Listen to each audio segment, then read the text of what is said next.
Pernah nggak kamu mikir kenapa warung nasi Padang bisa ada di mana-mana? Dari kota besar sampai kampung kecil. Dari pinggir jalan sampai mall. Bahkan sampai ke luar negeri pun ada. Dan anehnya, mereka nggak bikin iklan gede-gedean. Nggak main promo diskon kayak restoran cepat saji yang lain. Tapi tetap aja selalu rame. Nah, ini menarik banget.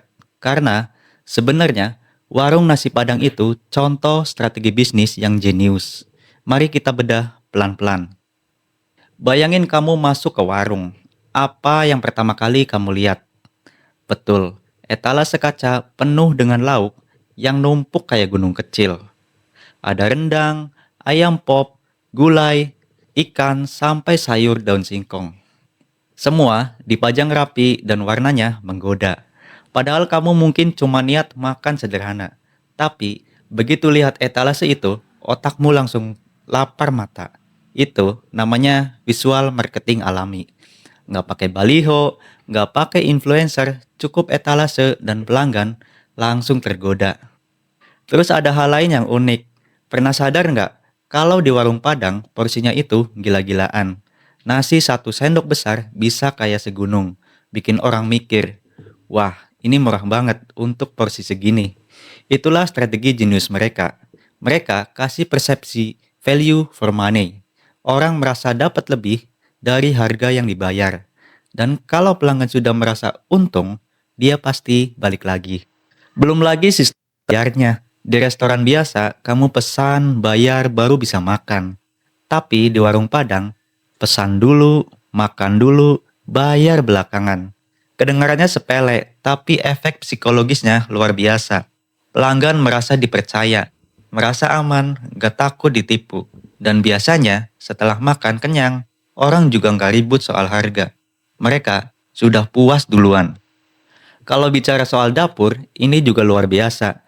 Masakan Padang itu didominasi sama santan, minyak, dan bumbu pekat.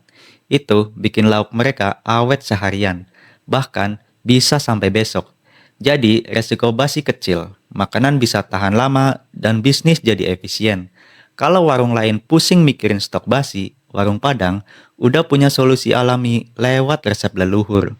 Tapi bagian paling jenius menurut saya adalah soal branding budaya.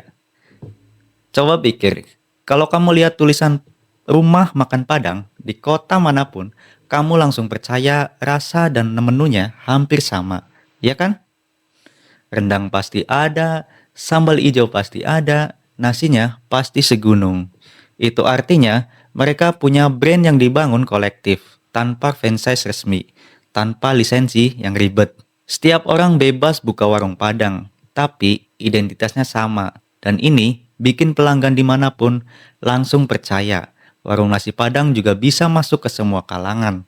Dari supir truk, mahasiswa, karyawan, sampai pejabat, semuanya nyaman makan di sana.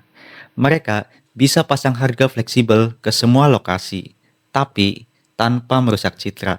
Jadi bisa hidup di pasar bawah, menengah, sampai pasar atas. Dan jangan lupa ada produk ikonik yang bikin orang ketagihan, yaitu sambal ijo. Serius deh, coba bayangin makan nasi Padang tanpa sambal ijo. Rasanya pasti kurang. Sambal ijo ini jadi semacam signature dish yang mengikat pelanggan. Jadi kalau ditanya, kenapa warung nasi Padang itu strategi bisnis yang jenius? Karena mereka paham psikologi pelanggan, kasih value lebih, punya sistem yang efisien, brandingnya kolektif, dan bisa nyasar ke semua kelas sosial. Bahkan ada yang bilang, kalau mau belajar bisnis, nggak usah jauh-jauh ke Harvard Business School. Cukup nongkrong di warung nasi Padang, kamu sudah bisa belajar ilmu marketing, manajemen stok, sampai branding.